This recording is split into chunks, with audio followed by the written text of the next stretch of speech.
오늘은 과정의 사랑에 빠진 에스라라는 제목으로 하나님 말씀을 보고자 합니다. 우리는 지난 시간에 십자가라는 결과를 얻기 위해서는 자기 부인, 즉 나의 뜻과 계획과 생각을 하나님 앞에 내려놓는 과정을 거쳐야 된다라고 말씀을 드렸습니다. 즉 과정이 없이는 결과가 없다라는 거죠. 대부분의 사람들은 이미 결과에 사랑에 빠지지만 과정과 사랑에 빠지지 않으면 절대로 하나님이 기뻐하시는 결과를 이룰 수 없다는 것이죠. 혹시라도 과정이 없이 결과가 이루어진다 해도 이 이루어진 결과는 반드시 무너질 수밖에 없는 결과일 수밖에 없다는 것입니다. 오늘은 우리가 에스라가 어떻게 과정의 길을 걸어갔는지를 살펴봄으로 인해서 우리가 어떻게 과정의 길을 가야 할지를 살펴보는 시간을 갖도록 하겠습니다. 에스라 7장 11절부터 13절을 보면 페르시아 제국의 아닥사스다 왕이 조서를 내려서 전에 바벨론 시절에 포로로 끌려온 이스라엘 백성들에게 에스라를 중심으로 무리를 만들어 예루살렘으로 돌아갈 것을 명령하는 장면이 등장합니다. 그 본문이 에스라 7장 11절서부터 13절입니다. 한번 보세요. 여호와의 계명의 말씀과 이스라엘에게 주신 율례 학자여 학자 겸 제사장인 에스라에게 아닥사스다 왕이 내린 조서의 초본은 아래와 같으니라. 모든 왕의 왕 아닥사스다는 하늘의 하나님의 율법에 완전한 학자 겸 제사장 에스라에게 조서를 내리노니 우리나라에 있는 이스라엘 백성과 그들 제사장들과 레위 사람들 중에 예루살렘으로 올라갈 뜻이 있는 자는 누구든지 너와 함께 갈지어다 라고 말씀하십니다. 이미 바사왕 고레스 원년에 BC 537년에 1차로 스룹바벨을 중심으로 바벨론의 포로로 끌려온 이스라엘 백성들이 돌아간 적이 있어요. 이게 1차 포로 귀환입니다. 이때 귀환한 인원이 49,500명 정도 되는데 약으로 치자면 5만 명 정도가 됩니다. 5만 명이라는 이스라엘 백성들이 바벨론 포로로 끌려갔다가 이제 다시 돌아온 것이죠. 그리고 그 일이 있은 이후에 79년이 지났어요. 몇 년이 지났어요? 79년. 거의 80년이 지난 거죠. 여러분 80년이 지나면 어떻습니까? 거의 한 세대가 거의 바뀌어지는 것이죠. 이때가 주전 458년입니다. 이때 학자 겸 제사장 겸 에스라의 지도하에 제2차 귀환이 이루어지는 장면이 바로 오늘 본문 에스라서에 등장하는 거예요.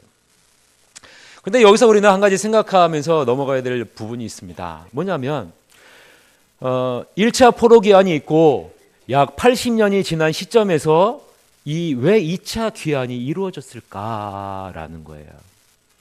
이왕이면 1차 포로 귀환이 있은 후에 1년이나 2년이나 10년이나 아니면 20년, 30년, 40년 후에 이루어지면 더 좋잖아요. 그런데 왜 거의 80년이 지난 시점에서 이루어졌을까라는 거예요. 여기서 우리는 중요한 것을 봐야 돼요. 이 포로 귀환이 이루어지는 계기가 있었어요. 계기가 있었는데 그것이 뭐냐면 여러분이 잘 알고 있는 에스더 사건이에요. 에스더 사건. 원래는 포로 귀환이 이루어지는 것이 아니라 이스라엘 백성들이 다 전멸해야 되는 위기에 처해져 있었어요. 그러나 에스더 사건을 통해서 하나님이 이스라엘 백성들을 살리시고 이스라엘 백성들을 포로 귀환으로 들어가게 되는 놀라운 은혜가 이루어지게 되는 거예요.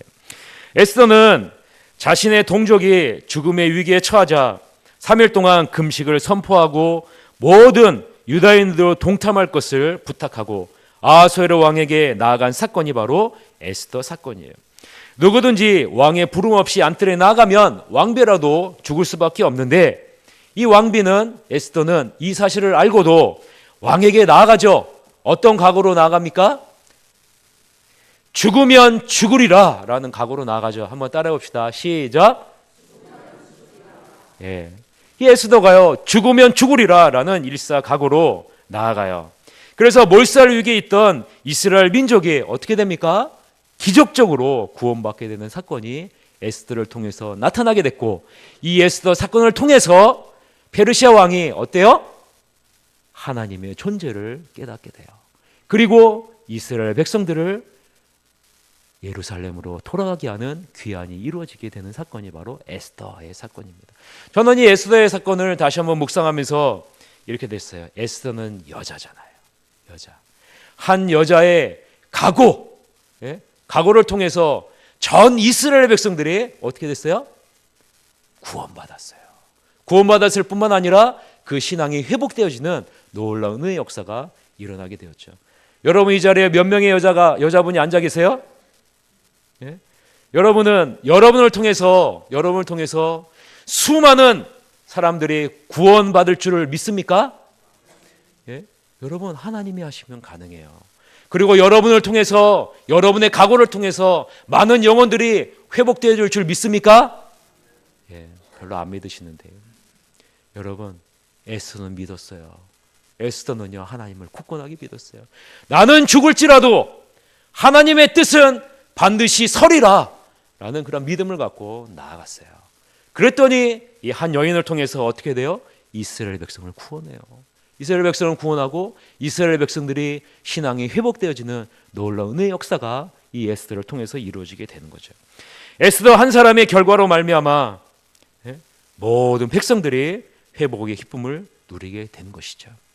여러분, 회복의 기쁨을 누리는 것이 결과라면 죽으면 죽으리라 라는 것은 뭘까요? 과정이에요. 여러분, 과정이에요. 이러한 과정이 없이는 이스라엘 백성들이 회복되어지는 것은 절대로 없는 것이죠. 한 여인의 과정을 통해서 이스라엘 전체가 이 회복의 기쁨을 누릴 수 있었던 것입니다. 하나님이 이렇게 에스더의 결단을 통해서 귀환의 문을 여시고 에스라엘 중심으로 귀환을 하게 하시는 이유는 무엇일까요? 1차 귀환한 이스라엘 백성들 약 5만 명이 다시 돌아왔는데 한 가지 한 것은 있어요. 무엇이냐면 예루살렘 성전을 다시 지은 거예요. 스룹바벨을 중심으로 해서 다시 스룹바벨 성전을 지었죠. 그런데 이 백성들이 처음에는 괜찮았지만 10년, 20년, 30년, 40년, 50년, 60년, 70년, 80년이 지나니 여러분 어떻게 됩니까? 영적으로 나태해지기 시작하고요. 하나님과의 관계가 소홀해지기 시작하고요. 이방 여인의 아름다움을 보고 이방 여인을 자기 자신의 아내로 취하는 사건들이 발생하게 돼요. 심지어는 제사장의 자식들도, 심지어는 레위인들도 이방 여인과 결혼하고 그들의 우상을 끌어들이는 사건이 발생하게 되는 거예요. 내부적으로 진정한 예배가 사라지고 이러한 영적인 타락이 있었기 때문에 이 부분을 바로잡기 위해서 하나님은 에스더를 사용하셨고 또한 에스라를 통해서 지금 이 포로 귀환을 하게 하시는 것을 우리는 볼 수가 있습니다. 자, 이제 에스라가 포로를 끌고 백성들을 이끌고 예루살렘으로 가야 돼요. 그런데 여러분, 문제가 있어요. 가는 길이 결코 순탄하지만은 않기 때문에 그렇습니다. 사람들만 가는 것도 힘든 여정인데 지금 이들에게 이 페르시아 왕은 무엇을 주었냐면 수많은 은과 금과 예물을 더불어서 주었어요. 우리 에스라 7장 15절서부터 16절 한번 보세요. 읽어봅시다. 시작. 왕과 자문관들이 예루살렘에 거하시는 이스라엘 하나님께 성심으로 드리는 은금을 가져가고 또 내가 바벨론 온 도에서 얻을 모든 은금과 및 백성과 제사장들이 예루살렘에 있는 그들의 하나님의 성전을 위하여 기쁘게 드릴 예물을 가져다가. 자, 여러분, 이제 이스라엘 백성들이 이끌고 예루살렘으로 돌아가야 되는데 얼마나 많은 것을 가져가야 되냐면 금만 100달란트를 가져가야 돼요. 100달란트. 여러분 100달란트 하면은 별로 실감이 안 나시죠? 우리 실감이 나려면 우리 키로로 환산을 해야 되는데 키로로 몇 킬로냐면 3,400킬로예요. 금만 몇 킬로요? 3,400킬로를 가지고 가야 돼요. 또한 그것만 있는 것이 아니라 금잔만 20개예요. 또한 은이 650달란트예요. 650달란트를 환산하면 22,100킬로예요. 또한 은기명이 100달란트예요. 은기명이 3,400킬로예요.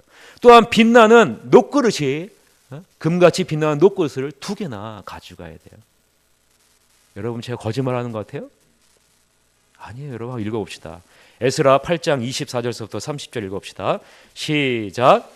그때 내가 제사장의 우두머리들 중 12명 곧 세레바와 하사바와 그의 형제 10명을 따로 세우고 그들에게 왕과 모사들과 방백들과 또 그곳에 있는 이스라엘 무리가 우리 하나님의 성전을 위하여 드린 은과 금과 그릇들을 달아서 주었으니 내가 달아서 그들 손에 준 것은 은이 650달란트요 은그릇이 100달란트요 금이 100달란트며 또 금잔이 20개라 그 무게는 1000다리기요 또 아름답고 빛나 금같이 보배로운 녹그릇이 2개라 내가 그들에게 이르되 너희는 여호와께 거룩한 자요 이 그릇들도 거룩하고 그 은과 금은 너희 조상들의 하나님 여호와께 즐거이 드린 예물이니 너희는 예루살렘 여호와의 성전 골방에 이르러 제사장들과 레위 사람들의 우두머리들과 이스라엘의 족장들 앞에서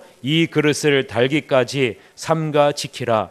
이에 제사장들과 레위 사람들이 은과 금과 그릇을 예루살렘 우리 하나님의 성전으로 가져가려 하여 그 무게대로 받으니라. 자, 여러분, 그냥 사람들만 가도 힘든 여정인데 지금 금만 해도 3,400km를 가지고 가야 돼요. 그리고 이 에스라 일행이 예레미야로 간다라는 소문이 사방에 다 퍼졌어요. 다 퍼져 있어요. 그래서 수많은 대적들이 그 길에서 기다리고 있고 심지어는 수많은 사람들이 매복해서 이들을 기다리고 있다는 소문이 많이 들려요. 여러분, 가는 여정의 길이 몇 킬로인지 아세요?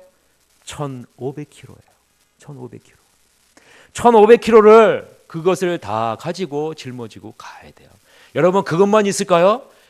이 여정에 동참한 사람들이 남자만 1,700명이에요. 여러분, 남자만 1,700명이면 가족과 아이들까지 다 합치면 얼마 정도 될까요? 아마도 5,000명, 6,000명은 넘었을 것을 우리는 가히 짐작할 수 있죠.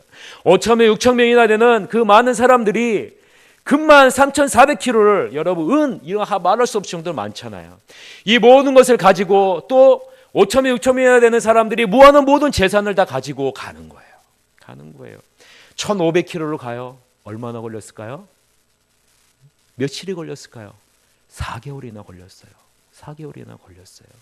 이 여정을 가는데요.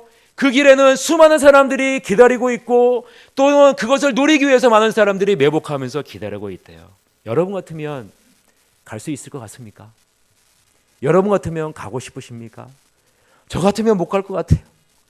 가고 싶지 않을 것 같아요. 왜요? 그것을 노리는 수많은 사람들이 기다리고 있는데요. 우리들은 여러분 군사들도 아니고 군사력이 있는 것도 아니고 무기가 있는 것도 아니잖아요. 아무것도 없잖아요. 단지 우리가 모은 재물만, 재산만, 가족들만 가지고 갈 뿐이잖아요. 그리고 이 1,700명 중에 중심은요, 레위인들이에요. 저 같으면 포기할 것 같아요. 왜요? 불가능하기 때문에 그렇죠. 여러분 혹시 5만 원 현금 다발로 든 가방이 있어요. 이 가방 안에는 5억이 들어있어요. 5억이 든 가방을 여러분에게 딱 맡기고 부산까지 걸어가라고 한번 하면 여러분 마음은 어떨까요? 5억이 든 가방을 들고 부산을 여러분 걸어가요, 혼자요. 그리고 소문이 다 났어요. 뉴스에 났어요. 아무개가 5억을 들고 부산까지 내려가고 있습니다. 그 소문이 났어요. 예? 그러면 여러분 이 돈가방을 들고 여러분이 가요. 모든 사람들이 다 알아요. 여러분을 돈가방을 들고 가는 걸 다 알고 있어요. 그럼 여러분 기쁘고 즐거운 마음으로 여러분 교회 오듯이 아무런 마음의 거리낌도 없이 다닐 수 있을까요? 여러분 절대로 없어요. 돈가방을 딱 들고 새하늘길을 딱 나서는 순간에 그 다음서부터 옆에 있는 사람은 뭘까요? 여러분과 마주치는 사람은 어떤 사람일까요? 여러분, 제가 언제 한번 여러분에게 말씀드리지 않았나요? 제가 한 번은 모교에 전회교에 있을 때 300만 원을 저에게 준 적이 있어요. 주고 그 돈을 누구에게 전달하라는 거예요. 300만 원이라는 돈을 제가 수중에 들고 돌아다닌 적이 한 번도 없어요. 근데요, 제 돈에 이렇게 주머니에다 딱 넣어놓고선 딱 나가는 순간에 그 다음서부터 제 손은 가슴에 딱 와서 그 다음에요, 지나다니는 사람들은 다 이 돈을 노리는 사람들로 보이는 거예요. 예? 그리고요, 지하철을 탔거든요. 지하철을 딱 탔는데요, 진짜요, 얼마나 거기 있는 사람이 다 이 돈을 노리고 있는 것 같아요. 예? 그래서요, 제가 얼마나 가슴을 졸이면서 그 돈을 전달했는지 몰라요. 근데요, 막상 전달을 딱 하고 나니까는요, 그 다음에 지하철에 올 때는 누가 쳐다보든지 말든지 아무런 상관이 없는 거예요. 아무런 상관이 없는 거예요. 여러분 생각해 보세요. 에스라가요, 지금요, 이런 수많은, 금만 해도 여러분 이런 수천 킬로가 되고요, 은은요 수만 킬로가 되는 이런 것을 가지고 가잖아요. 얼마나 두렵고 떨리겠어요. 아마 가슴이 떨리고 심장마비가 걸릴지도 몰라요. 지금 같으면 편안한 마음으로 다니지만 그 당시에는 편안한 마음으로 갈 수가 없죠. 그러나 하나님이 기뻐하시는 결과를 향해서 가기 때문에 여러분, 순탄치만은 않지만 어떻게 해야 돼요? 우리는 가야 돼요. 여러분, 포기하시면 안 돼요. 주님이 가라 하시면 우리는 어떻게 해야 돼요? 안 가시겠어요? 주님이 가라 하시면 가야 되는 것이 하나님의 자녀입니다. 그러면 어떻게 해야 될까요? 우리는 어떻게 이 과정의 길을 가야 될까요? 에스라는요, 기도했어요. 기도함으로 갔어요. 오늘 본문 한번 보세요. 21절 다 같이 한번 읽어봅시다. 시작. 그때 내가 아와 강가에서 금식을 선포하고 우리 하나님 앞에서 스스로 겸비하여 우리와 우리 어린 아이와 모든 소유를 위하여 평탄한 길을 그에게 간구하였으니. 여기서 우리가 여러분의 눈에 와닿는 단어는 어떤 단어일까요? 아마도 금식이라는 단어가 와닿을 것이고, 아무래도 간구하였다라는 단어가 여러분 와닿을 거예요. 그러나 저는 가장 마음에 와닿는 단어가 뭐였냐면 겸비했다라는 단어가 가장 마음에 와닿았어요. 겸비했다라는 단어가 뭘까요? 겸비했다라는 단어는요, 에스라가 이렇게 고백하는 거예요. 하나님, 내가 할 수 있는 것은 아무것도 없습니다. 여러분, 하나님 앞에 겸비했다라는 것은요, 내 자신의 모든 것을 다 하나님 앞에 내려놓겠습니다 라는 거예요. 실제로 에스라는 학식도 풍부하고 리더십도 출중하고 여러분 제사장이고 페르시아 왕에게 인정받는 그런 사람이에요. 지금으로 치자면 아주 능력 있는 사람이라는 거예요. 그런데 이 인물이 지금 하나님 앞에 뭐라고 고백하냐면, 하나님, 저는 아무것도 할 수 없는 그러한 자입니다. 제 뜻과 생각과 능력은 아무것도 아닙니다. 하나님 앞에 모든 것을 다 내려놓겠습니다 라는 고백이 바로 겸비했다라는 단어예요. 그리고 나서 여러분 뭐예요? 나의 주권을 다 맡겨드리겠습니다 라는 거예요. 나의 주권을 다 맡겨드리겠습니다. 여러분, 이것이 바로 자기를 부인하는 거 아니겠습니까? 우리는 지난 시간에 바라봤잖아요. 십자가를 지기 위해서는 무엇이 필요하다고요? 자기를 부인하는 것이 필요하다라고 말씀드렸어요. 마찬가지로 하나님의 도우심을 구하기 위해서는 우리가 겸비해야 된다라는 거예요. 겸비해야 된다.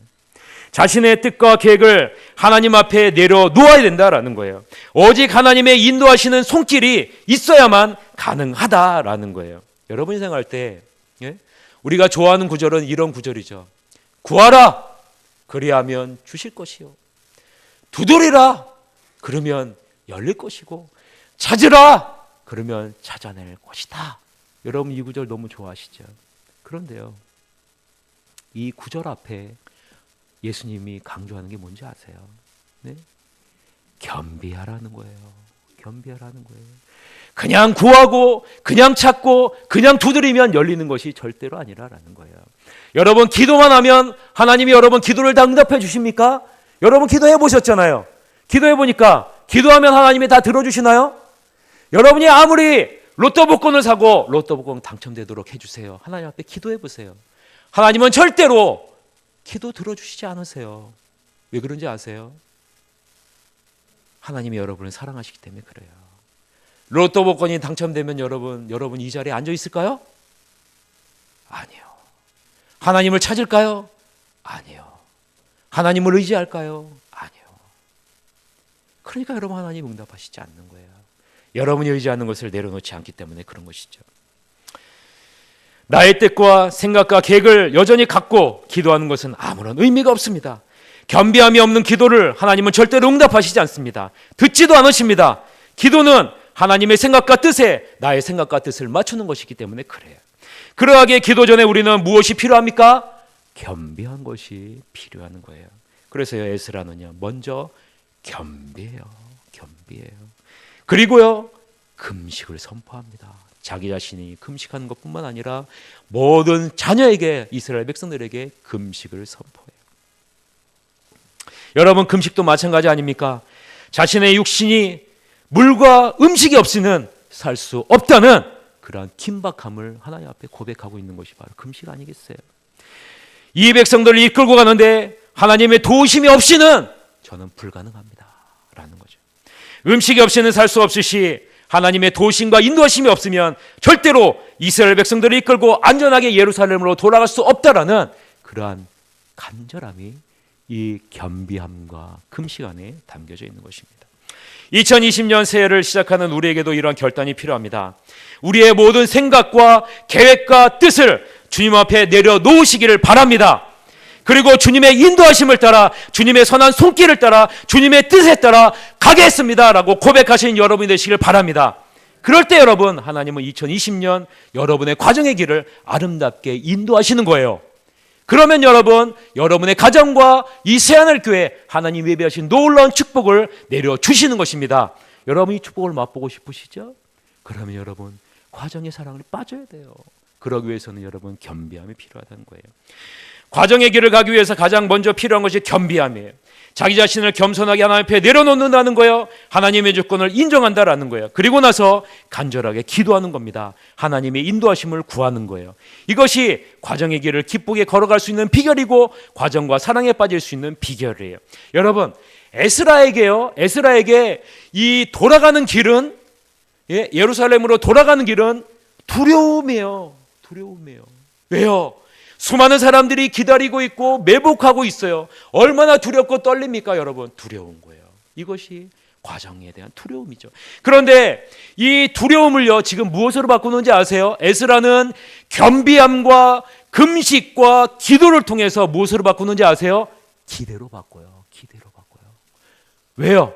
하나님이 이 길에서 어떻게 우리를 도와주실까? 하나님이 어떻게 우리와 함께 하실까? 하나님이 어떻게 능력으로 우리를 구원하실까라는 기대감으로 바뀌어지게 되는 거예요.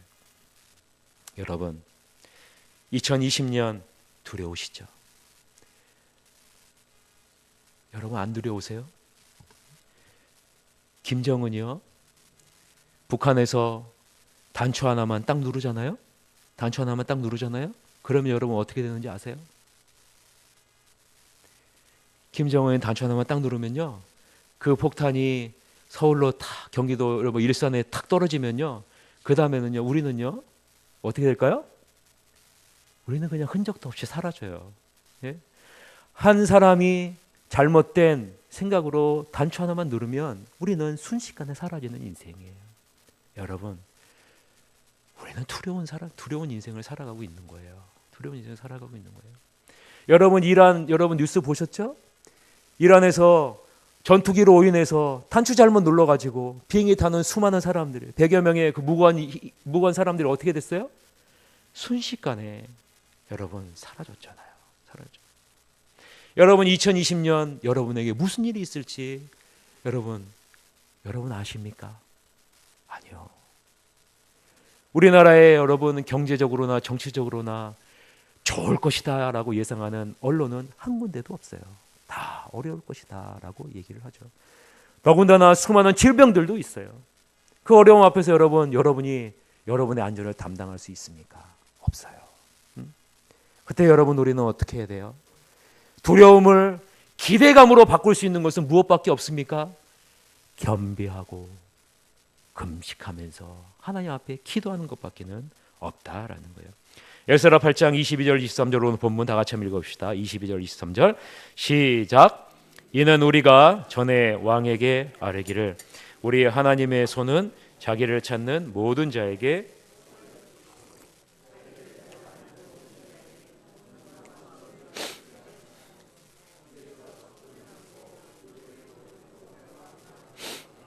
거기를 부끄러워하였습니다. 그러므로 우리가 이를 위하여 금식하며 우리 하나님께 간구하였더니 그의 응낙하심을 입었느니라. 저는 여기서 한 단어가 제 마음속에 확 와닿았어요. 그 단어가 뭐냐면 부끄러워하였다라는 키보시티라는 히브리어 단어입니다. 부끄러워하였다. 이 부끄러워하였다라는 단어는 참으로 민망하게 생각했다라는 의미의 단어예요. 민망하게 생각했다.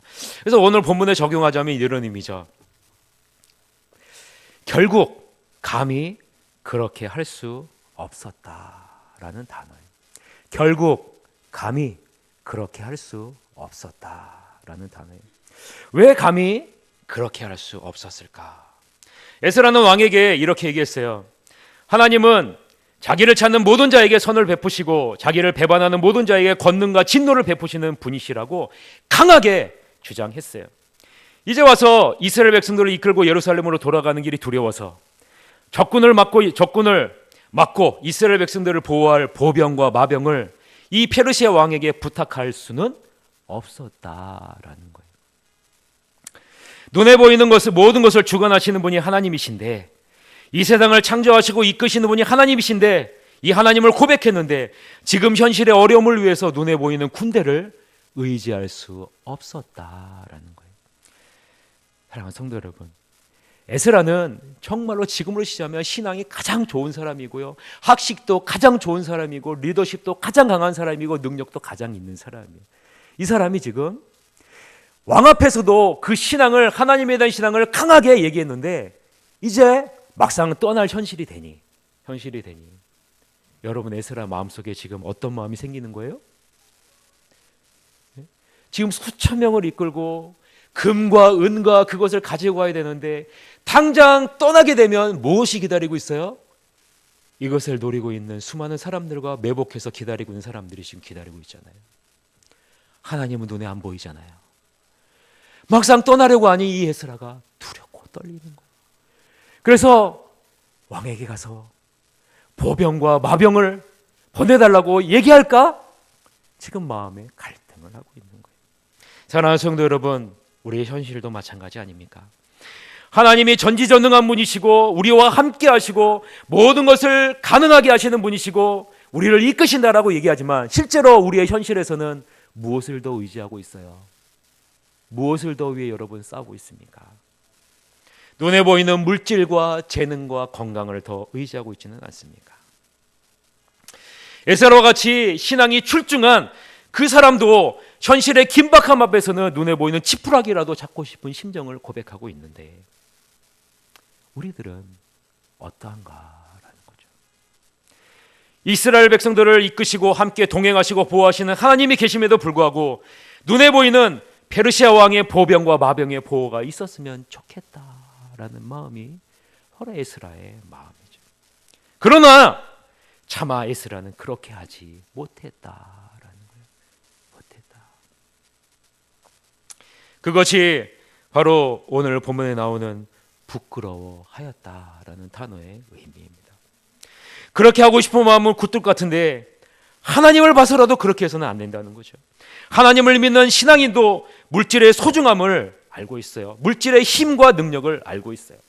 예수님도 이것을 알고 있기에 하나님과 재물을 겸하여 섬길 수 없다라고 누가복음 16장 13절에 말씀했죠. 우리 다 같이 한번 읽어볼까요? 누가복음 16장 13절 시작. 주인을 섬길 수 없나니 여호와하고 저를 사랑하거나 혹 이를 중히 여기고 저를 경히 여길 것임이니라. 너희는 하나님과 재물을 겸하여 섬길 수 없느니라. 여러분 이 말을 예수님이 왜 하십니까? 재물이 가지고 있는 힘이 얼마나 대단한지를 예수님도 알고 있기 때문에 그렇습니다. 눈에 보이는 이 세상에서 재물이 갖고 있는 힘이 얼마나 강한지 여러분 우리도 마찬가지 아니에요? 눈에 보이는 물질이 우리를 보장한다는 믿음이 우리 마음에 강하게 들어있지 않습니까? 눈에 보이지 않는 하나님이 우리를 보장해 준다는 강함보다 눈에 보이는 이 물질의 강함이 우리의 마음을 주장하고 있지는 않습니까? 이러한 현실에 에스라도 동일한 인간이기에 왕에게 눈에 보이는 보병과 마병을 구할까라는 그런 마음의 고백을 하고 있는 거예요. 페르시아 왕에게는 여호와 하나님이 우리를 지켜주시니 안전을 위한 보병과 병력 따위는 필요하지 않습니다라고 큰 소리 똥똥 치고 그 앞에 나왔지만 막장 현실 앞에서는 눈에 보이는 마병과 보병이 있었으면 좋겠다라는 그러한 마음이 있는 거죠. 여러분, 이러한 두 마음이 여러분에게도 있음을 잊지 마시기를 바랍니다. 우리에게도 있어요. 이것을 대표적으로 고백한 인물이 여러분이 잘 알고 있는 사도 바울 아니에요? 로마서 7장 21절부터 22절 다 같이 한번 읽읍시다. 시작. 그러므로 내가 한 법을 깨달았노니 곧 선을 행하기 원하는 나에게 악이 함께 있는 것이로다.